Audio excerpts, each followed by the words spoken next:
বৃহস্পতিবার পবিত্র রাতে কেউ যদি এই দোয়াটি 100 বার পরে কোনো দিন পৃথিবীর কোনো মানুষের কাছে তার হাত পাততে হবে না। পৃথিবীর সব কিছু তার পায়ের নিচে আল্লাহ হাজির করে দিবেন।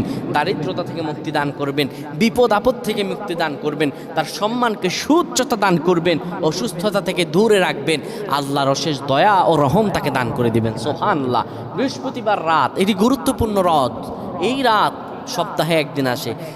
আরবিতে রাত আগে আসে, দিন পরে আসে। সুতরাং বৃহস্পতিবারের যে দিন গিয়ে রাত, এটি বৃহস্পতিবার রাত নয়, এটি শুক্রবারের রাত, এটি জুমাবারের রাত, এটি দোয়া কবুলের রাত, আল্লাহর কাছাকাছি হওয়ার রাত। সুবহানাল্লাহ। এই বৃহস্পতিবার রাত আল্লাহ তাআলা বান্দার দোয়া কবুল করেন।